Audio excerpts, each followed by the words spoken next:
سندم ویروس کرونا جان خوش دزدان. وزارت تندرستی عراق بلاف کرد 24 دمجمرین در باز بیدا 3568 کس سندم به کرونا کتنه 69 کسان جی جان خوش دزده. و که اجماع توجبان لعراق گشتی گشته 433139 کسان کتنه 69 کسان جی جان خوش دزده. و که اجماع توجبان لعراق گشتی گشته 433139 کسان کتنه 69 کسان جی جان خوش دزده. وزارت دفاع امریکا به تندی ارشن پککین سر هرما کردستان شرمزار کردن و تکز جید که دی بردام بل سر پشتوانی کردن حکومت هرما کردستان جبوی جنافبرنا تروره. وزارت دفاع امریکا بیاننامه که در آگاهانت به تندی ارشن رکخستیا تروریستیا پککی لدجی هرما کردستان شرمزار کین اشکره جی کریه که دی سر پشتوانی کردن حکومت هرما کردستان جبوی جنافبرنا تروره بردام بن. وزارت دفاع امریکا دلگرانی و هفخمی خوشی جبوی مالبات شهید و بریندار وان ارشان نشان داد.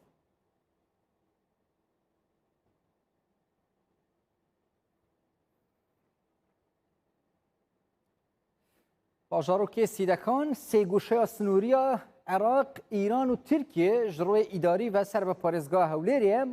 هەروسا مەزنترین ناحیەت ناو هەرێما کوردستانê de ew navçe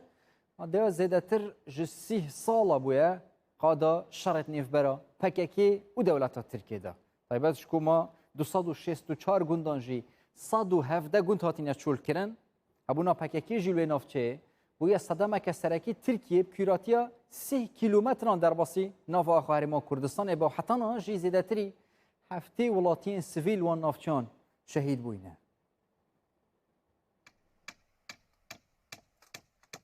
سەرقاڵی دروستکردنی پەناگەیەکە بۆ ئاژەڵەکانی بۆ ئەوەی لە سەرما و بەفر و باران پارێزراو بن. سابیر خەڵکی گوندی مێرگەڕەشە و زیاتر لە ساڵێکە لە گوندەکەی بەهۆی ڕوبەڕووبوونەوەکانی پەکەکە و تورکیا ئاوارە بووە و لە نزیک شارەدەی سیدەکان گیرساوەتەوە و خانوویەکی بۆ خۆی و خانەوادەکەی دروست کردووە.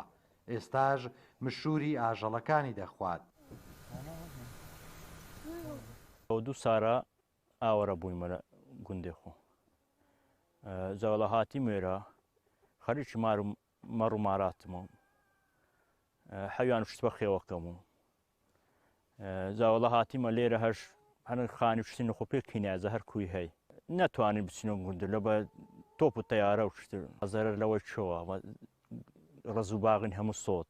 مێشین سۆتن هەموو ئاگربەر بێ هەموو جین سۆتن بریندارین هەبوون سیارەچین چۆ دەڤەری برادۆست زیانمەندترین ناوچەیە لە هەرێمی کوردستان کە بەهۆی بوونی پەکەکە و هاتنی سوپای تورکیا زۆرترین زیانی جانی و ئابووری بەردانیشتوانەکەی کەوتووە. تورکیا بە زیاتر لە 30 کیلۆمەتر داخلی سنووری سیدەکان بووە کە بە نزیکەی 6 کیلۆمەتر لە سەنتەری نەحێ سیدەکانەوە دوورە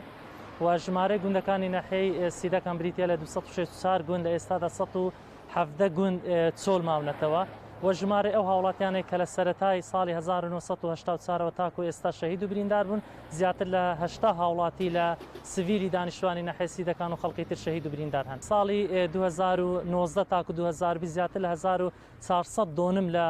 زەوی و ڕز و باغی هاوڵاتیان و دارستان لە ناوچۆ بەوەی ئەو ئاگرێکەوە لە نێوان ئەم دوولایەنە دروست بووە. دەڤەری برادۆست دووری 150 کیلۆمەتر دەکەوێتە باکووری ڕۆژهەڵاتی هەولێری پایتەخت و سێگۆشەی سنووری عێراق، ئێران و تورکیایە. ماوەی زیاتر لە 30 ساڵە بۆتە مەیدانی جەنگ لە نێوان پەکەکە و تورکیا و بەم هۆیەوە لە سەداچلی گوند و ئاواییەکانی بەچۆڵی ماونەتەوە و زیانی زۆری ئابووری و گیانی بەردانیشتوانی ناوچەکە کەوتووە. ئەمە شوای کردووە کۆچی پێچەوانە لە گوند بۆ شار بەردەوام بێت. تەیفور محەممەد کوردستان 24 دەڤەری برادۆست. دەما چەندین ساڵە بوو ئەو زرار و زیانên ber Herêma Kurdistanê welatiyan jî giştî dikevin taybetî ji xeta Sunûriyat nêvbera Başûrê Kurdistanê û Bakurê Kurdistanê taybetî ji aliyê Tirkiye ve şeret nêvbeyna Tirkiye PKK de gelek zor bûyne lêvê dema dawiyê taybet êdî PKK giştî hêlên Sûr derbas kirî nebûye metirsiyeke cidî ser navçeyên Sunûrî giştî jî ser Herêma Kurdistanê zêdetir em ê li ser van metirsiyan û rêkên çareseriyê em ê براوستین برای خالد احمد چاودری سیاسی جدو که پای که راستا خود گلمدا برای خالد افدمی باش زور سپاس کن گلمدانه یال دسپیکی از بحثا خواندن هوا شروع و جبوی بیان نامه وزارت درو امریکا بکم کوب زقی گوتیه هیزین پکک تروریستن و ام وان ایرشان شرمزارد کین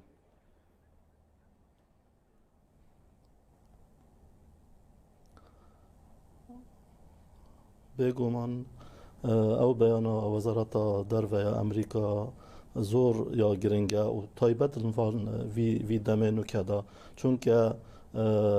کارتکرنا که زور مازن تتکرن سروان هرش دینا که سر هرما کردستان و سر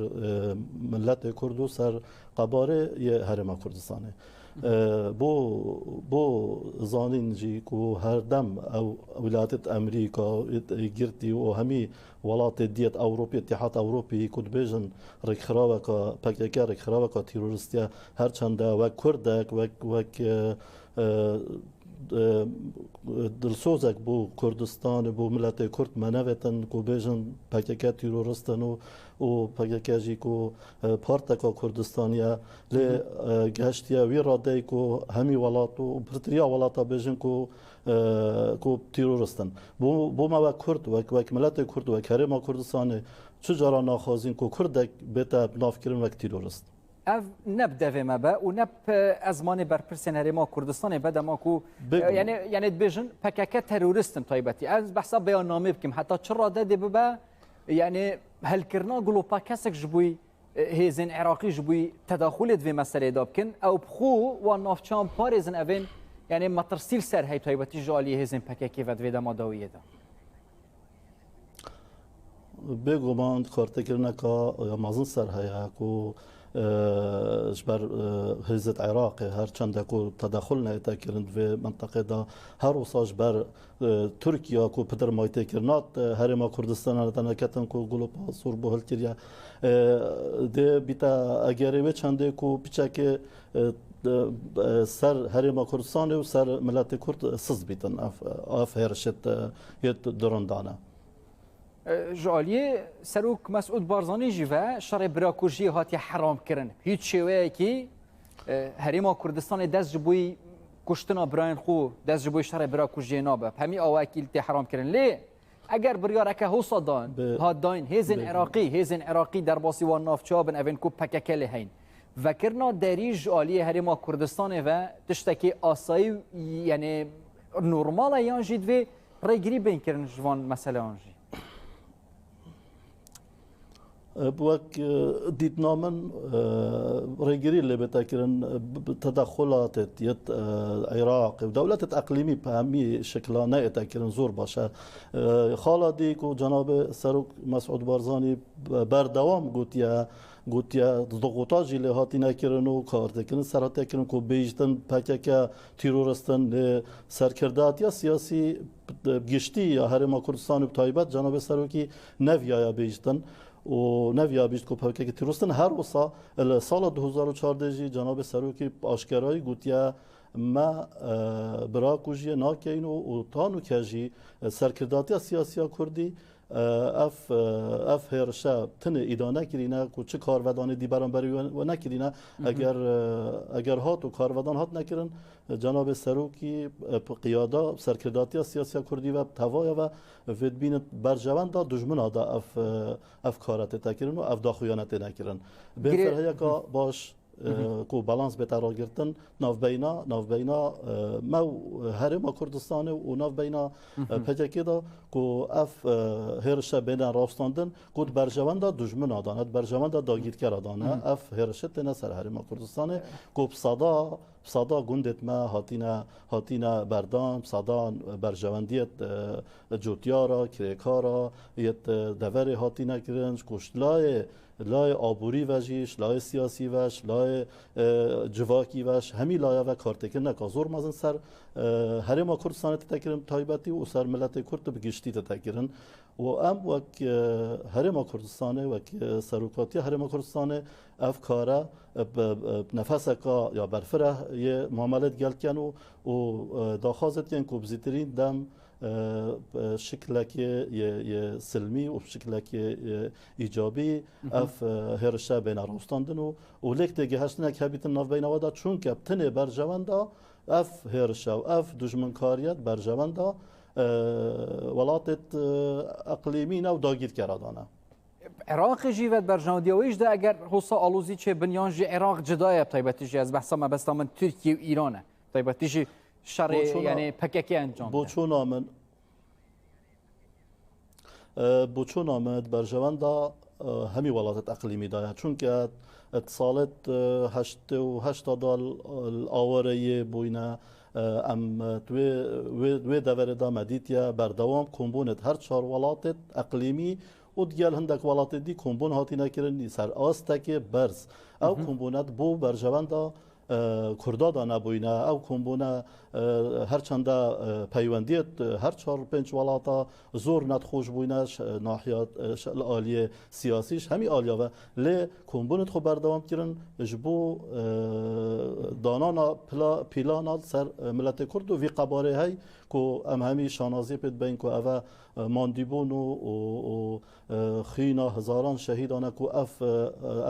قوناغه ام گهشتینه بگابل هرما کردستانه پشتی نزیکی رکفتنی بوین گریدای آسای کرنا روشا شنگاله هزین پککی بتایبت یعنی ایرشین خو زیده تر کرن دجی هرما کردستانه هین بینن پیلانه که یکو رکفتن سر نگره روشا شنگاله وان نافچان ماده 140 آسایی نبه بگو من از بوچونا من همی دما پیلان هیال سر هرما کردستان همی گاوا هرشت یت آشکرا و یت وشارتی سر هرما کردستان تنکرن چون که خبرک سیاسی هرما کردستان کو ولاتا که کو دیبیتا چریز که کاگش بو همی پارچت کردستانه نحزو داگیرکر و دشمنا چجارا نوتن چه کیان هبن بو خالدی آماجه پیبدم کو کردستان ترکیه کردستان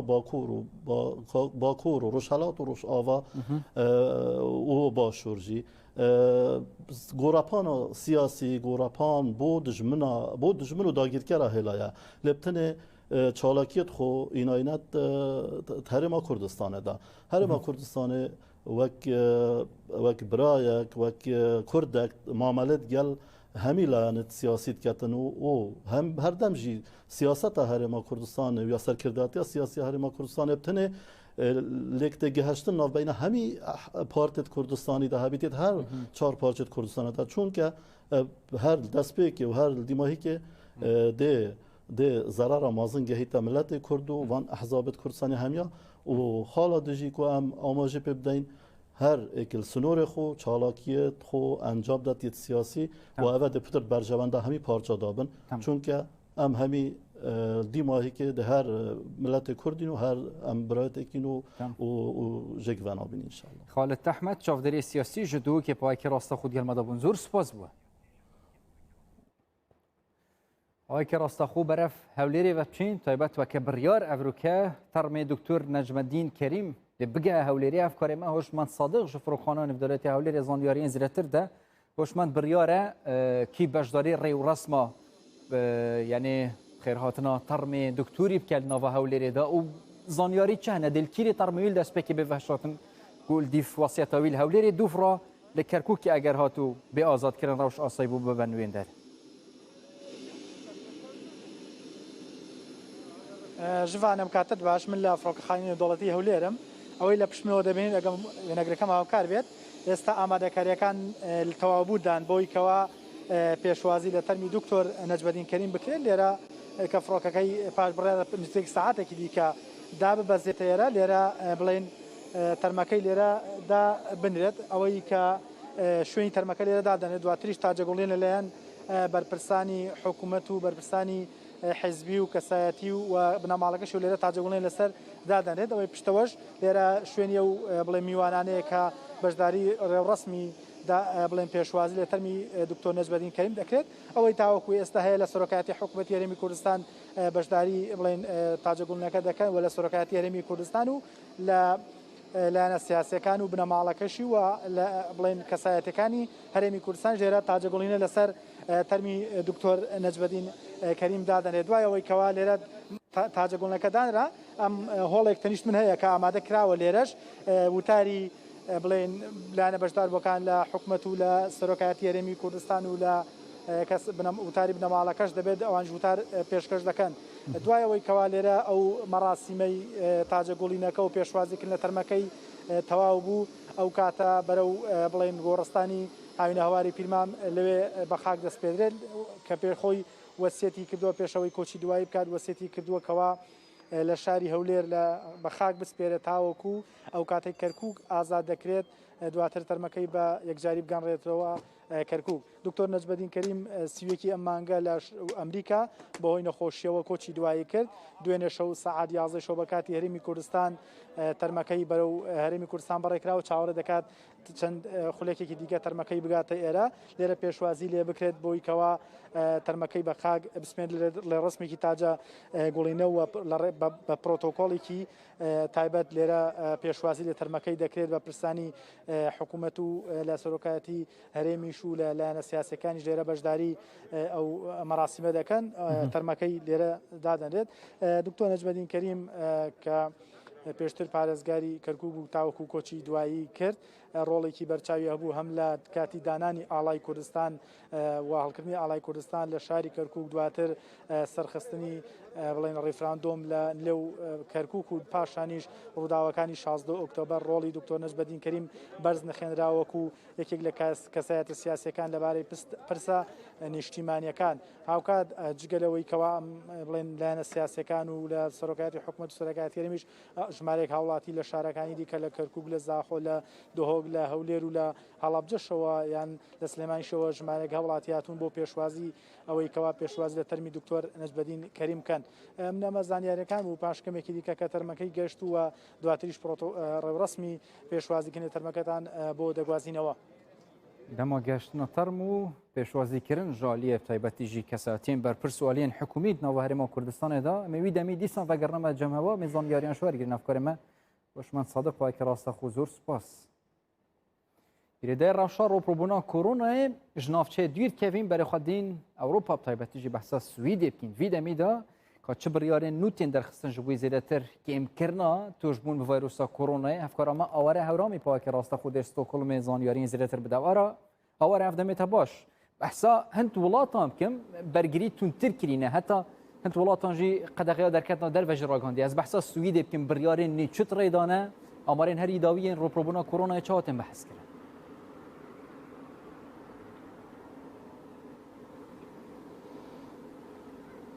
بەڵێم کاتتان باش لە شەپۆلی یەکەمی کۆرۆنا لە ماوەی ڕابردوودا سوید یەکێک لەو وڵاتانە بوو کە ڕوبەڕووی ڕەخنەی زۆری وڵاتانی جیهانی بووەوە لەبەرەوەی کە کەرەنتینی ڕانەگەیاند بوو لەگەڵەوەشدا کە تاوەکو ئێستاش هەر بەو شێوەیە بڕیارەکان لە جێی خۆی ماون بەڵام لەم چەند مانگەی کۆتاییدا نەدەچوونە حاڵەتی جێبەجێکردنەوە بەڵام لە کاتی ئێستا بڕیارەکان تونتر کراون ئەو ڕێنمایانەی کە پێشتر هەبوون لە سوید ئێستاش هەر بەو جۆرە ماوەتەوە بەڵام جێگای سەرنجەوەیە کە ستێفان لوڤێن سەرۆک وەزیرانی سوید ئێستا لە کەرەنتیندایە بەهۆی ئەوەی کە سەردانی کەسێکی لە خێزانەکەی کردووە بۆیە ئێستا خۆی و خێزانە سەرەکیەکەی لە کەرەنتینن بۆ ماوەیەکی دیاری نەکراو تاوەکو جوابی ئەو فەحس و ئازمایشانەی بۆ بێتەوە کە کردوونی بەڵام شتێکی دیکە کە جێگای سەرنجاوەیە کە وڵاتی دانمارک دوێنێ سەرۆک وەزیرەکەی ڕایگەیاند کە سنوورەکانی لە ڕەنگی زەردەوە بۆ ڕەنگی پرتەقاڵی بەڕووی هەمووی جیهاندا دادەخرێت لەبەر ئەوەی کە لە یولان کە دەکەوێتە باکووری دانمارکەوە پارێزگایەکە بە ناوی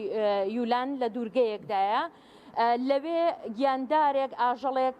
کە دانمارک خۆی پەروەردەی دەکات بۆ جلوبەرگ بەکاری دێنن پێستی ئەو گیاندارە بە ناوی مینگ کە لە کوردستان ئەو جۆرە گیاندارە نییە لە شێوەی مشک یاخود دەتوانین بڵین لە شێوەی سمۆرەیە بەڵام لە حەجمەکەی گەورەترە لە شێوەی ڕێویدایە بە ئەندازەی ڕێویەک دەبێت قەبارەکەی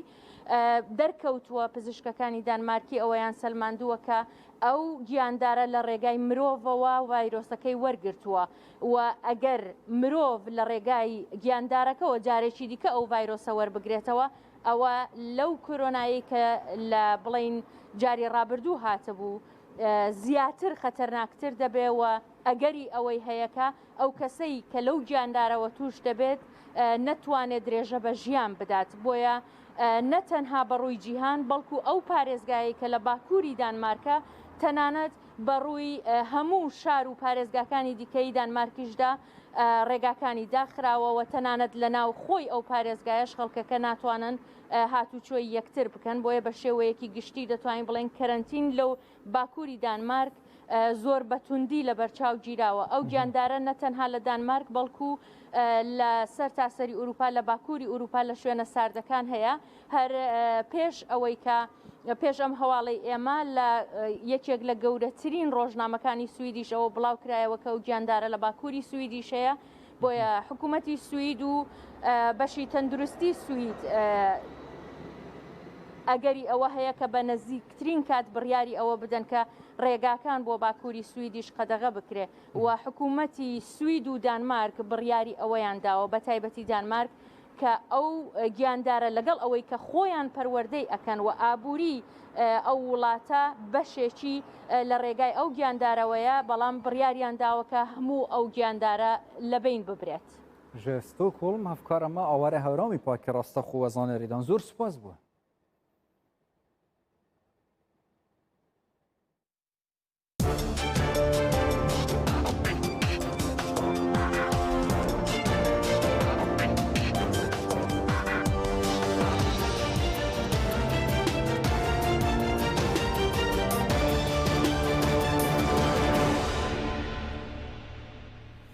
Girêdayî rikabertiya bi destxistina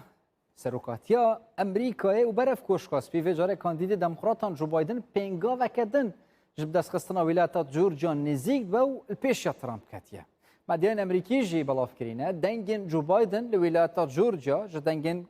namzetê komariyan Donald Trumpî zêdetir bûyne. Ev jî bi taybet piştî cudakirina